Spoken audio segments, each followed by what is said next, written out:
sent messengers as bringers of good tidings and warners, so that mankind will have no argument against Allah after the messengers. And ever is Allah exalted in might and wise.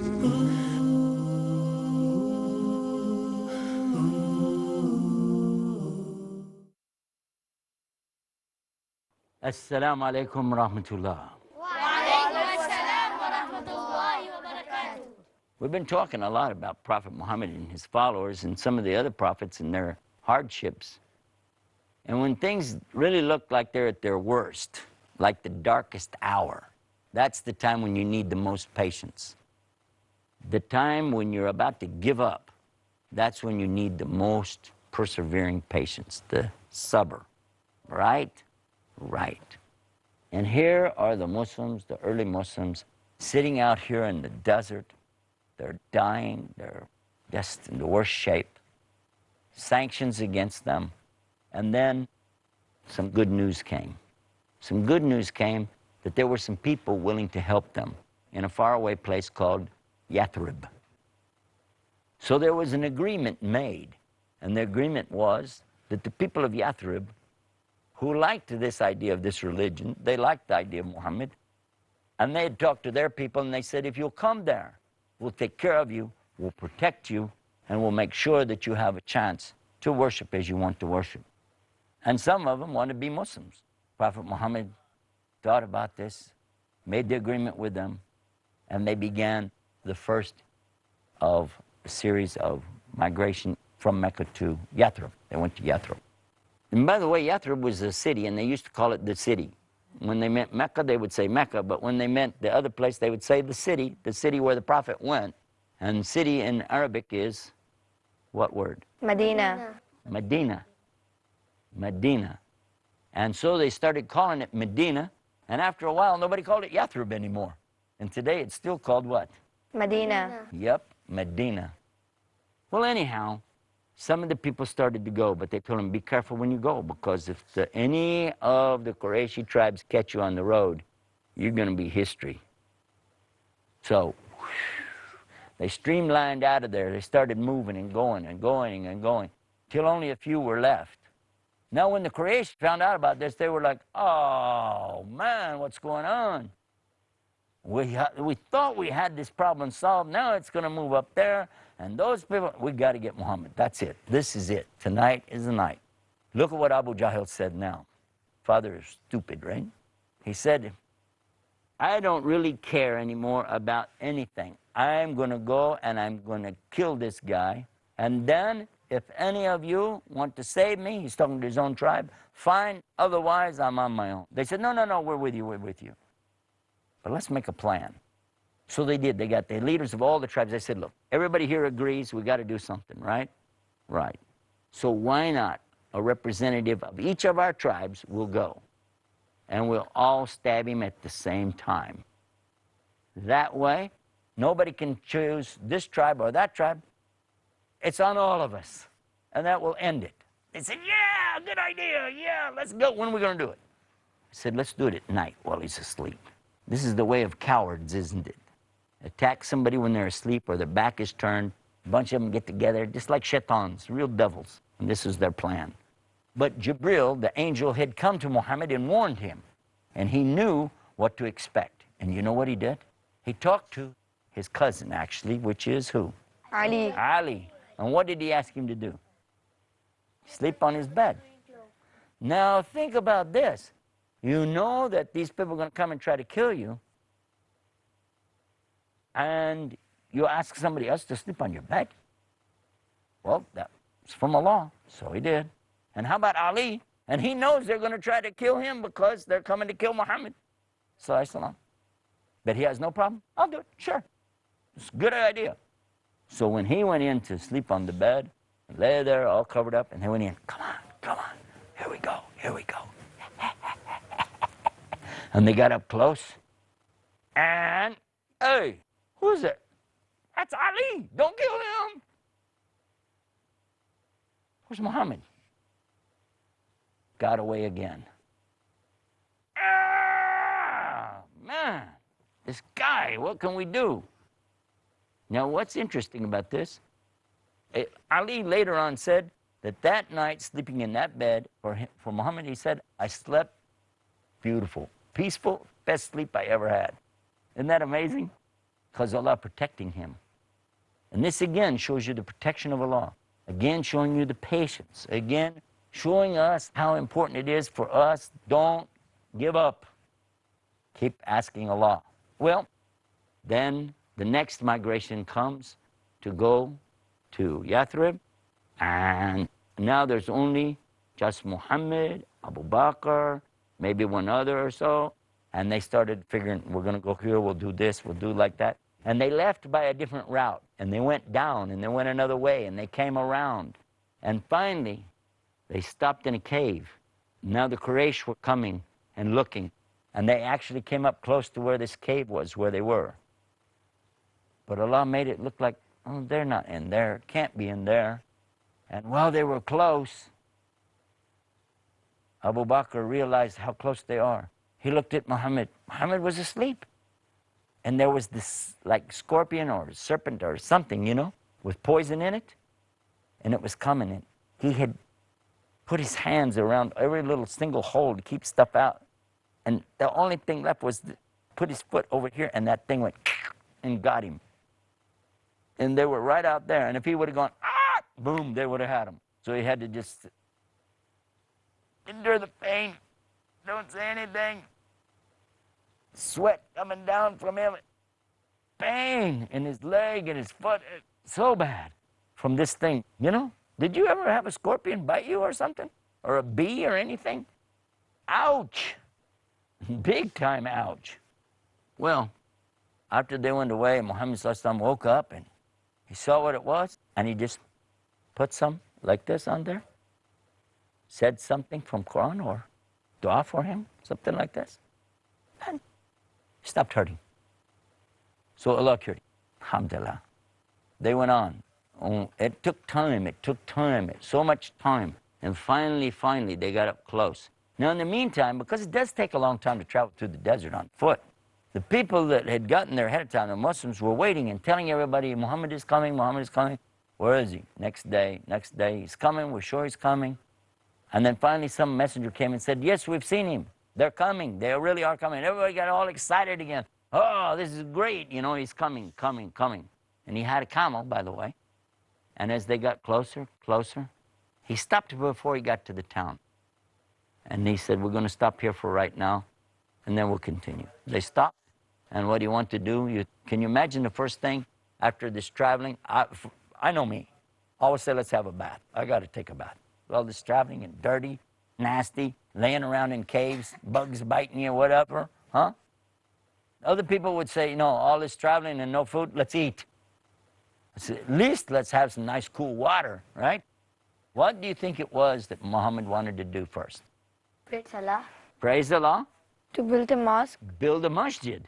He wanted to put up a place for the people to make sajda to Allah. Sajda means to put your head on the ground, and masjid means the place where you do that. Sajda, masjid.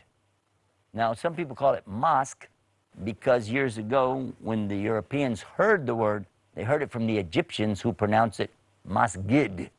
Masjid. And so they thought they were saying mosque. And that's where the word mosque comes from. It still means masjid to us anyway. So anyway, they put up some stones and put some things around and started making it, okay, this is the place where we're going to set everything aside, and this will be the place for only what? Putting our head on the ground to Allah. And that's a good thing, because it showed the people right away that the main thing that Muhammad was interested in was worshiping Allah, nothing else. He didn't want anything for himself. He wasn't asking anybody to pay him. He didn't need anything from the people. He just needed from Allah. That's it.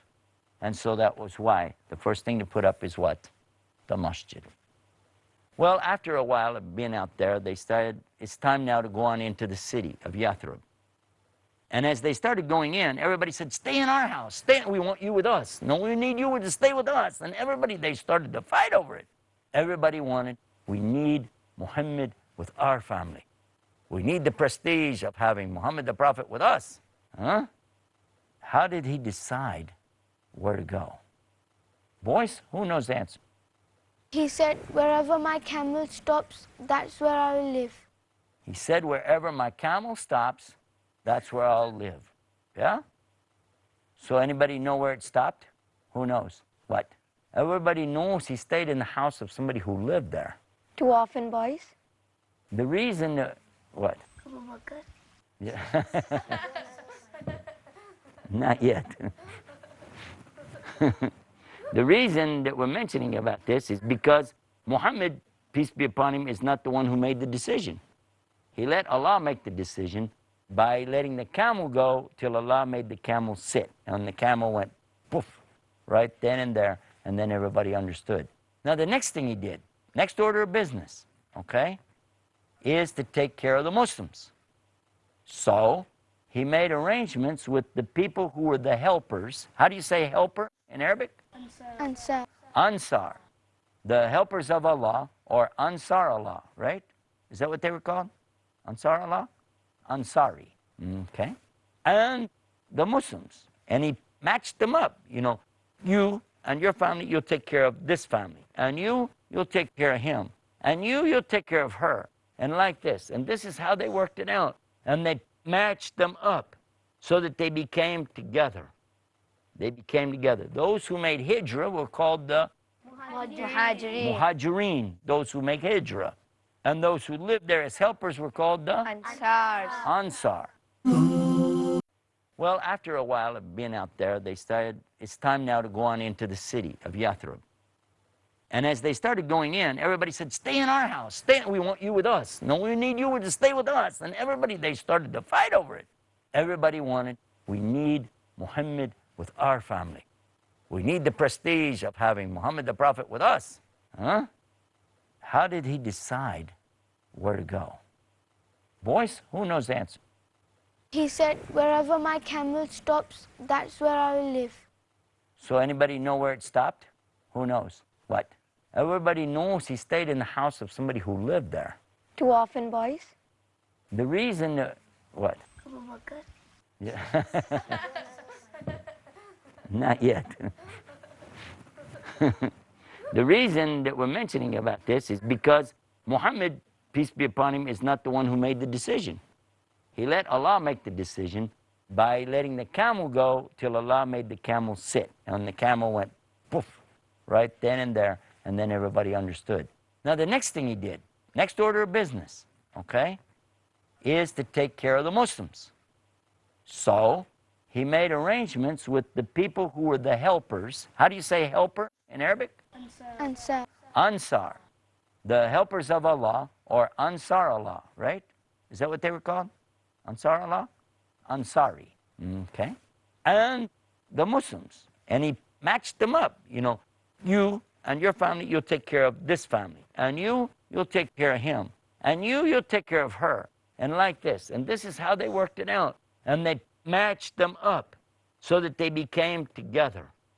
They became together. Those who made hijrah were called the Muhajireen, those who make hijrah. And those who lived there as helpers were called the Ansar. So the helpers were taking care of the ones who had made the journey to come there. And that worked out pretty good. And even one of them, he had just gotten married. Just got married. And he had another wife and some property and some business. And so the one that he's supposed to help was a man who was of good stature from his place. Had been back in Mecca, a businessman, whatever. I'll give you some of my business. I'll give you this. I'll give you that. And by the way, take this new wife too. Why not? Can you imagine that? Of course, he said, no, that's okay. I got my own wife and I got my own stuff. And I know how to do business. But, you know, I appreciate it. Isn't that nice? What kind of love they had for each other and sacrifice to help each other to begin to build the real ummah. The ummah, or the nation. SubhanAllah. And when you think about how that they started working together, cooperating with each other, and things just changed. From there they were in the desert eating rocks. And now here they are eating good food, having a good chance to work and play and have fun, take care of their children and worship Allah, the most important thing, to be able to worship Allah. So right away, of course, they're going to build another masjid. They need one in Medina, yeah? And Prophet Muhammad, peace be upon him, with his own hands began helping and building. And they started working together to put the stones in place and to put the mud around it and get it set up to build the Masjid al-Nabawi, the Prophet's mosque. Oh, it was simple. It didn't even have a full roof across it. But it was some walls and a place they could pray. And then the people started to come. Listen to this. People started to come. There's nobody stopping them now. There weren't the Qurayshi tribes around there saying, no, you can't go, no, you can't. No, everybody's free to go. They said, oh, okay.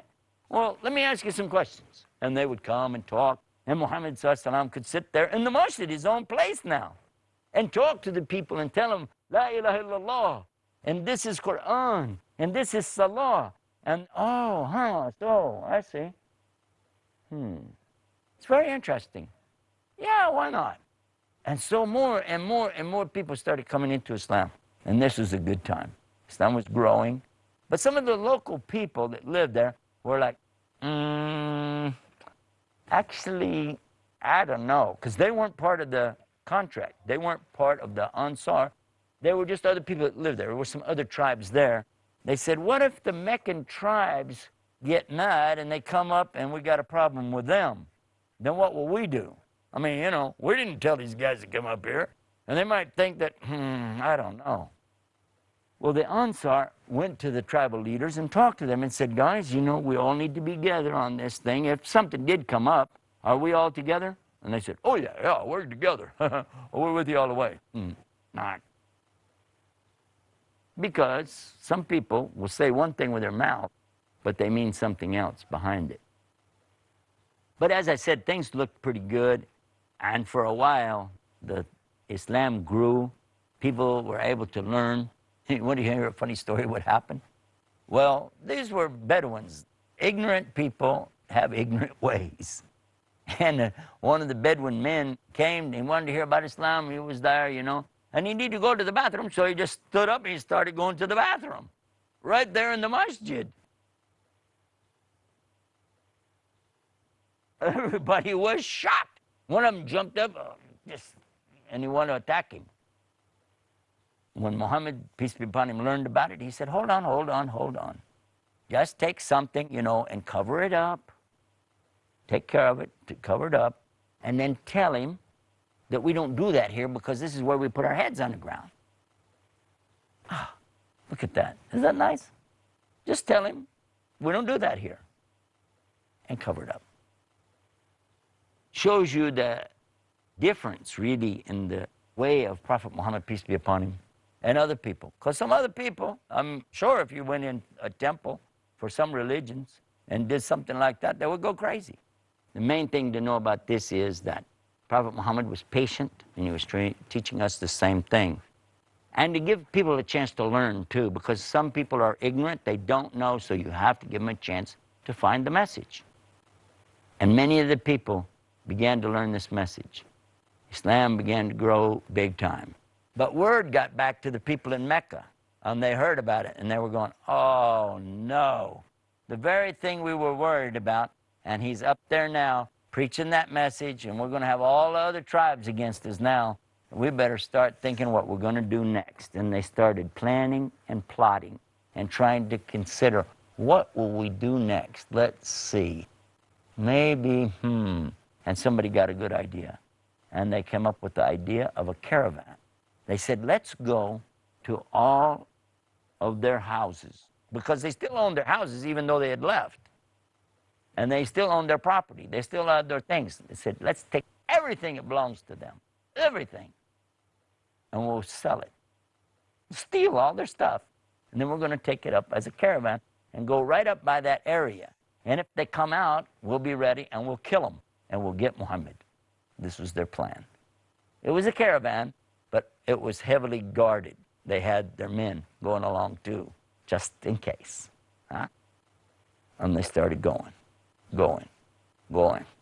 traveling across the desert, thinking, plotting, scheming in their mind. What will we do next? And remember what Allah says. They plan, and Allah plans. Who's the best of planners? Allah. Yeah. Well, here's what happened. Muhammad, peace be upon him, heard about what was going on. They came and told him. He had been concerned about what would be the next encounter with those guys, because this is pretty serious stuff. They started getting ready. So the Muslims got together and they talked to the Ansar about this, and they talked amongst themselves what should be done. They decided to go to a place where they know that they will stop to get water, at the wells of Badr. Have you heard of Badr? Yes. Yeah. Well, these are the wells of Badr, and this is where they get their water from. And so what they did, they said, let's go guard all those wells and fill up the ones that we can't guard, so that when they come, they have to come right to us. And when they come, we'll be able to fight back with these guys. And that's what they did. And so exactly this is what happened. And here they came. The Qurayshi tribe came up.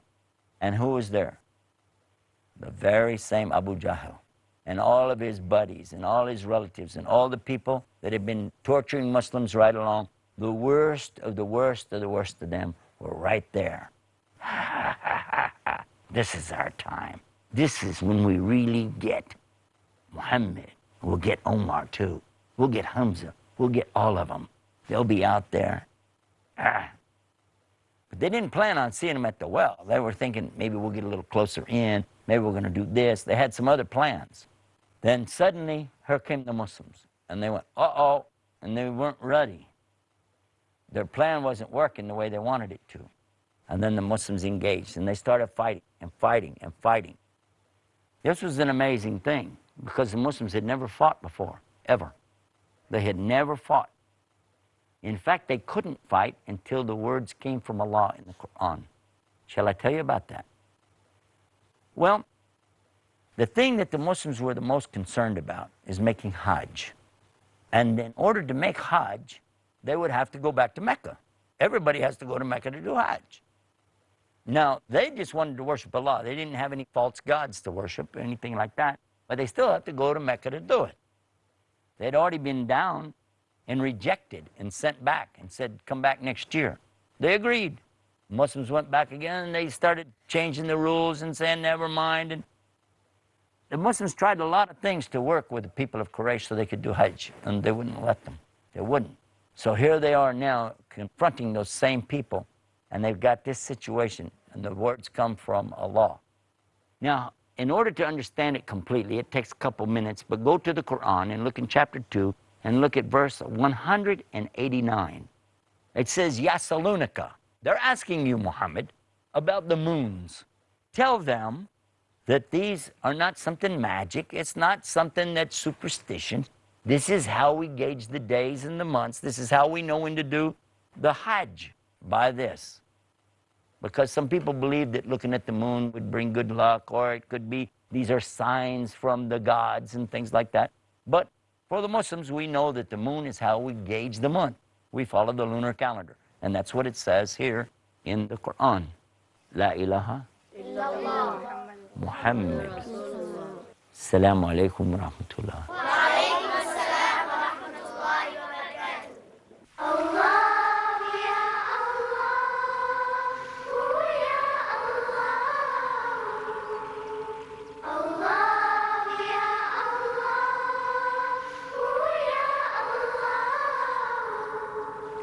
In the name of Allah, Lord of all the worlds, there is no God but Him, the living and eternal.